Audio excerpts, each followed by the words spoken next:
এক হতদরিদ্র কৃষকের বাড়িতে চুরির অভিযোগ ঘিরে চাঞ্চল্যের সৃষ্টি হয়েছে কাছাড় জেলার লক্ষ্মীপুর থানার অন্তর্গত সিঙ্গিরবন্দ পঞ্চম খণ্ডে। পরিবারের দাবি, বাড়িতে কেউ না থাকার সুযোগে দুর্বৃত্তরা ঘরের তালা ভেঙে নগদ টাকা, স্বর্ণালংকার এবং গুরুত্বপূর্ণ নথিপত্র নিয়ে যায়।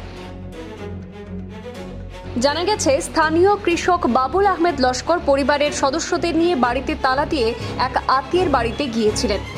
আজ দুপুর নাগাদ বাড়ি ফিরে এসে তিনি দেখেন মূল দরজার তালা ভাঙা। ঘরে ঢুকতেই চোখে পড়ে আসবাবপত্র এলোমেলো অবস্থায় ছড়িয়ে ছিটিয়ে রয়েছে।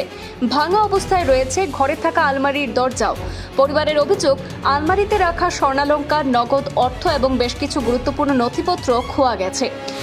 বাবুল আহমেদ লস্কর লক্ষ্মীপুর থানায় এ বিষয়ে একটি লিখিত অভিযোগ দায়ের করেছেন। অভিযোগ পাওয়ার পর পুলিশ ঘটনাস্থলে পৌঁছে প্রাথমিক তদন্ত শুরু করে। এদিকে হতদরিদ্র কৃষকের বাড়িতে এমন ঘটনার পর এলাকা জুড়ে উদ্বেগের পরিবেশ তৈরি হয়েছে। দ্রুত এই ঘটনার তদন্ত করে দোষীদের শনাক্ত এবং প্রয়োজনীয় ব্যবস্থা নেওয়ার দাবি জানিয়েছেন স্থানীয়রা।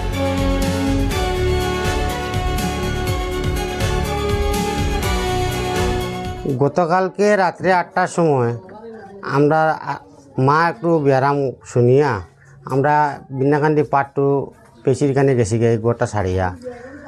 আর এখান থেকে আইয়া আজকে সকাল আজকে দিনে 2টার সময় দেখি গোর তালা ভাঙ্গা, গোরের সামানের কাগজপত্র নাই, সোনা নাই, টেকা নাই, সব এলোমেলো।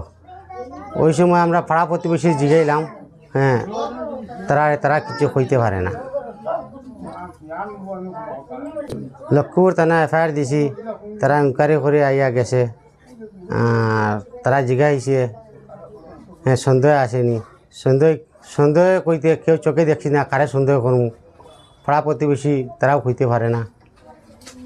ডকুমেন্ট, সোনা, টেকা, অন্য আরও ডকুমেন্ট আছে, Aadhaar card, voter card, PAN card সব লইয়া গেছে। আসলো 3টা তালা ভাঙ্গিছে। আশেপাশের লোক কেউ তো কোনো সাক্ষী দেয় না, সব তো সরি গেছে গিয়া। সামনে তাকিয়া তো কিছু কইলে একটু তো নিজেরও মনে কিছু তো একটা লাগে, সব বাকি সরি গেছে গিয়া। একজন আমার ডাইন সাইডে আছে দাদা সম্পর্ক, তাই কইছে না ইয়া, তা আমি দেখছি না, টেরও পাইছি না, কীরকম ভাঙছে কীরকম কইতে পারে না।